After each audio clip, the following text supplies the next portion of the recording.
I'm Duel, and it is good to be back. Almost 2 years ago, to celebrate 1.20 coming out, I made a Minecraft world. One of my plans was to make a Trail Ruins into a museum, so I gave it the very creative name Museum World. And though the planned museum never really materialized, the name came true in a completely different way. Over the past few years, pieces of this world, finished or not, became records of who I was at the time, both as a builder and in life. This is my forever world. Welcome, and I hope you enjoy the tour. Hello! This is my forever world, namely the starter house where it all, well, started. Um, so taking you inside here, layout is fairly basic. A lot of the functional stuff has been moved. Like, for example, this used to have a whole storage in it, but now it just has some nether wart. Oh yeah, also I made that banner. I'm gonna put some of it up in that custom village over there that is going to be one of our next stops of the tour. Just little enchanting area, to-do list, we'll get back to this. And yeah, so let's continue along the path as we pass by the numerous animal pens and early farms that I need to do something more pretty with, but yeah, it's just never been a high priority for some reason. Nether portal, need to do the interior, but yeah, did do a exterior with these are meant to be some berries from the berry fields over here, which let's actually go and take a view from the sky because I think it looks better that way. Yeah, wasted rockets. Anyway, yes, bit of terraforming I've done. The river actually is a completely original thing. It was actually not a river in the seed. I built that. Still need to do a bit more detailing in terms of the bottom of the river and the shore, but overall, I'm pretty proud of how it turned out. Yeah, actually gonna go around here and show the rest of it. And then it goes up there and also has another branch that goes down there. And let's not land in the sweet berries. um, so it's getting dark, so that perfectly leads us to the next stop on our tour, which is my storage building, which also contains a bed, conveniently enough. So I am going to just sleep. I am going to just sleep. And then I can show you around a little bit. So this is the upstairs area. Not a lot functional there. Technically, you can harvest from the beehive here, but not something I do terribly often since I have an auto farm set up for both the honeycomb and the honey. And just some cute custom trees and glowberries. And yeah, it's just a cute little interior. This is the storage system. Not going to linger too long on it just because it is a storage system. And then down here in the much less finished looking section are a bunch of auto farms and the like. So this is the area that I grow my netherwort, and I also keep my brewing stand.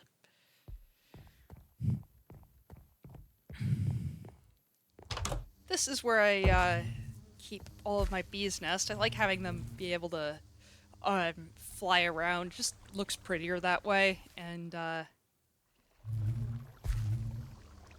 yeah, this one has the honeycomb. Then this side has the honey bottles.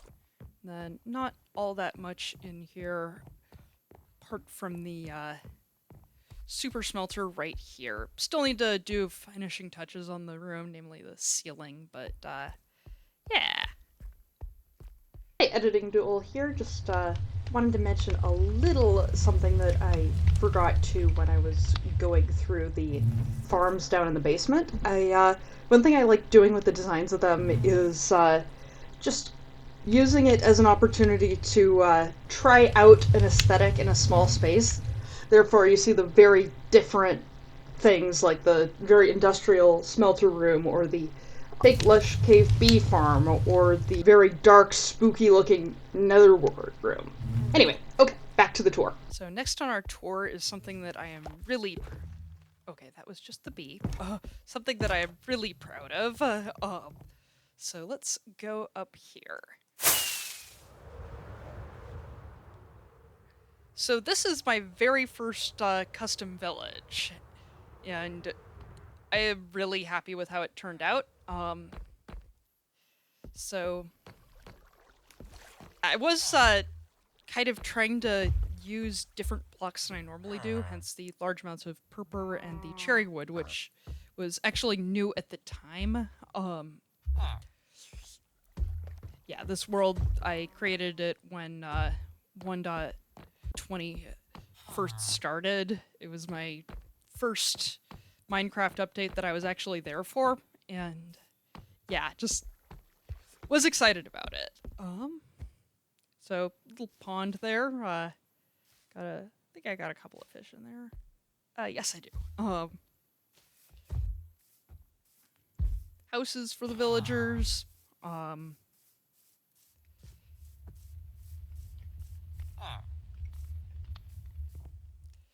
Little plant. This is where my mason lives. Well, works. He lives in one of the living spaces. And this is like a little cafe that I did that is where my clerics are. And other interior.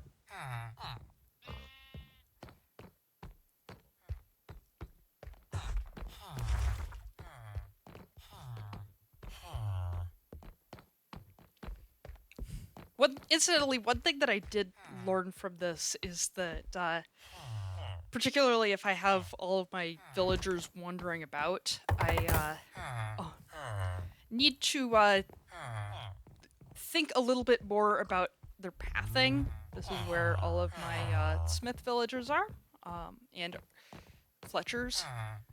Just because these spiky amethyst bits, I don't think actually register as things that you can't walk through to villager AI, so they get stuck on them really easily. Either that or they think that they can't walk through them when they can. One of those two. But yeah, I definitely had to do some moving around. Also, the wall on around the edge of the village is something that it was the one of the first things that I had made in this village, and honestly it kind of shows just because I hadn't quite gotten the palette settled. Anyway, I think that's about it here. So out here is if I can find it. Okay, excellent, good. This is my creeper farm. Need to make it more decorative, but yeah, here it is. Makes lots of gunpowder for lots of rockets. And will probably be very helpful for TNT when I get back to trying to fully netherite myself up. And then go this way. This is a slime chunk I'm in the middle of digging out. It's kind of a lower priority project for me. I mostly, honestly, go there when I need moss. And then this is the second custom village project, which is still very much a work in progress, but has a lot of stuff that I am proud of. So this here's the dock, has a barge, which, wow, I need to add more detail to that, but a barge with what I think of the village's exports on it, which are also piled up by the dock. This is the nether portal. Gonna move right past that. Nice little farmlands leading up to the village. I kind of picture this as more of a farming village than the previous one, which has sub-exports. I need to figure out what they properly are, but pretty sure that sweet berries and flowers are two of them, though. And this is where I keep my pumpkin and melon farm, my major source of emeralds. Currently working on an auto-crafter setup, but as I am a little bit lazy, I haven't finished it.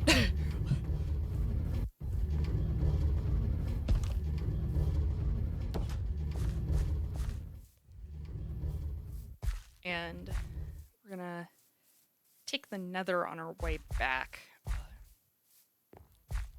just to show you what little I have there. Again, making a proper nether hub is definitely one of my priorities in this world.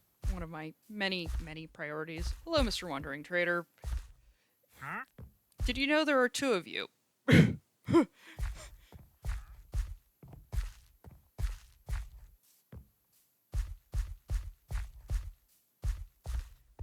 this is my nether portal. Carefully gated off so that I don't have to deal with creepers going in.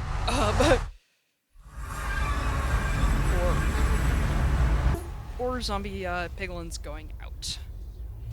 So, as the angry sounding cat implies, this is still a little bit treacherous. Where it was, but yeah, this is gonna be a fully covered tunnel when I'm done with it. Oh. Huh. Bye, skeleton.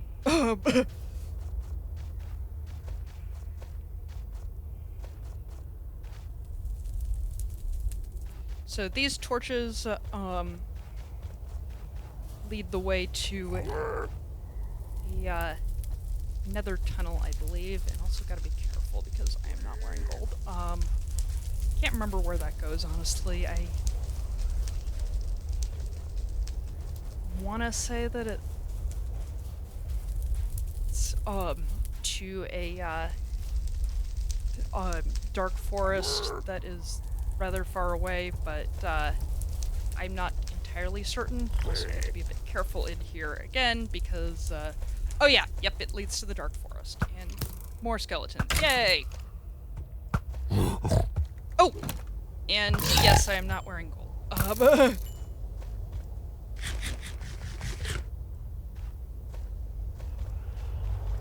And then somewhere around here is the, again, rather treacherous stairway down to my tunnel to the end. Or the end portal room, which is very, very treacherous, and I need to make a little bit safer. Anyway.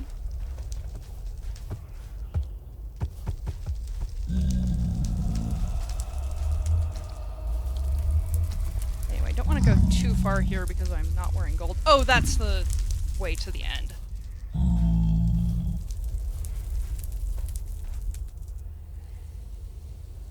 Fortress down there, and this right here is my gold farm. Yes, it's not much. Yes, it has killed me more than once, but yep, it works somewhat.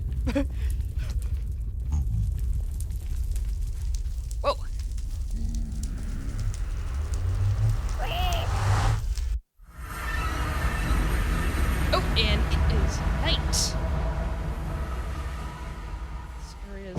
properly spawn-proofed, so I am going to run to the safety of my starter house, sleep the night away, and then we're gonna go back to that to-do list I breezed over before. It's divided into 3 categories.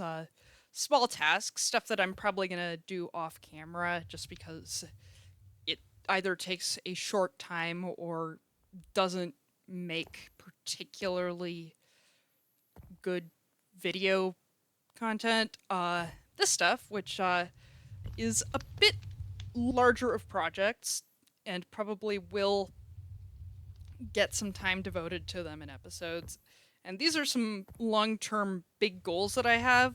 Both of them honestly be subdivided into more tasks once they move into the short term. And also the short term goes all the way to the other one because as you can see, this world has a lot of stuff that's unfinished. Oh yeah, and another thing that I can add to my long term, if I had signs, be right back. So actually we're going to take one more field trip just to show you this last thing I plan on adding. Ah, there it is. Easier to spot from the above, I guess.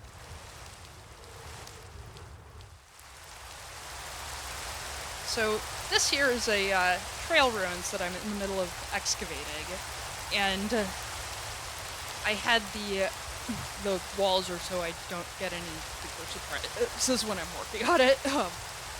And my plan is to add in glass to kind of create a hologram effect of what this would have looked like, and then make a museum around or near it, showing all of the stuff that we got from the ruins.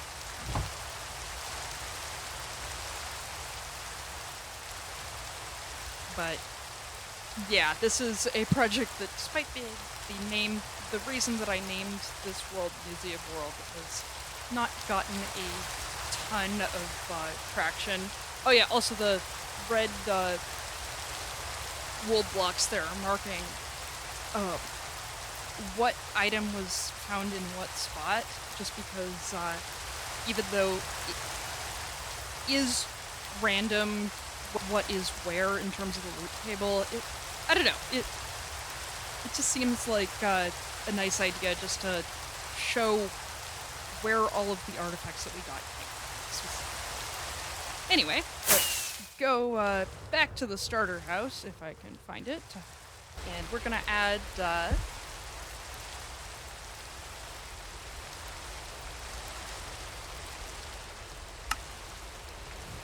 also another thing that is on my to-do list that maybe you guys could help with is help me name both of my custom villages, because Cherrytown and Autumntown are descriptive names, and that's about it.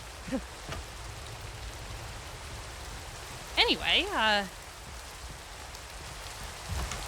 this has been really fun to show you the world that I've had for a couple of years now, and thank you, if you got this far, thank you for watching. Anyway, goodbye.